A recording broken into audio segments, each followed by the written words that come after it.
कोई बड़ा बदलाव देश के सामाजिक आर्थिक जीवन के वाहक माने जाने वाले परिवहन नेटवर्क को सबसे पहले प्रभावित करता है। अब जब पूरी दुनिया स्वच्छ ऊर्जा की ओर कदम बढ़ा रही है, तो इलेक्ट्रिक वाहन अपनाने को लेकर ज्यादा दिमाग खपाने की कोई जरूरत नहीं रह गई है। इसी तरह डिजिटल सेंसर से लैस intelligent transport system real time data के इस्तेमाल के साथ सुरक्षित यात्रा के अनुभव को पूरी तरह बदल देगा। भारत भी जल्द ही हाई स्पीड ट्रेनों के संचालन वाले कुछ चुनिंदा देशों के क्लब में शामिल हो जाएगा। 2047 की राह तय करते करते हम में से कुछ लोग स्मार्ट हाईवे पर अपने इलेक्ट्रिक वाहनों से फर्राटा भर रहे होंगे, तो बाकी लोग हिंदुस्तान की सबसे तेज ट्रेन में सवारी का आनंद ले रहे होंगे।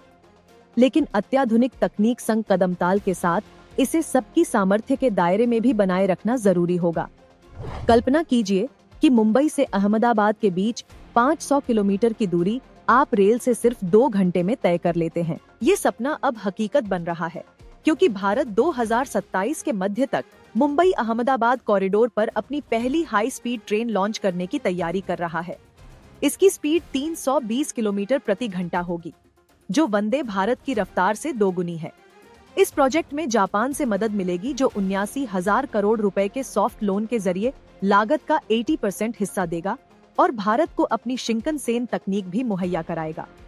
हाई स्पीड रेल नेटवर्क का मतलब सिर्फ गति नहीं है, ये एक आर्थिक उत्प्रेरक है।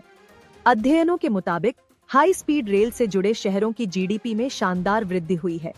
हालांकि भारत को इसे सफल बनाने के लिए विभिन्न तकनीकी चुनौतियों से पार पाना होगा। इलेक्ट्रिक वाहन क्रांति विश्व स्तर पर गति पकड़ रही है और भारत भी इससे अछूता नहीं है।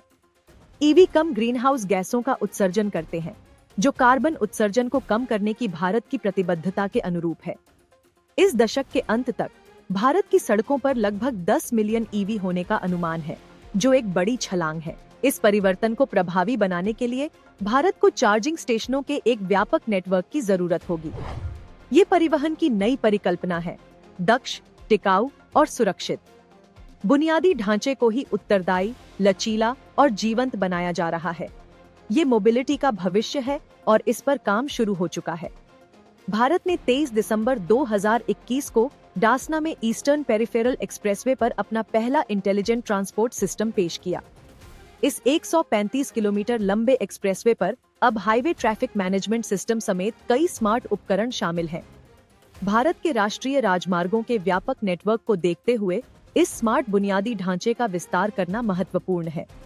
हालांकि लागत, डेटा इंटीग्रेशन, गोपनीयता संबंधी चिंताएं और सार्वजनिक स्वीकृति एक चुनौती है।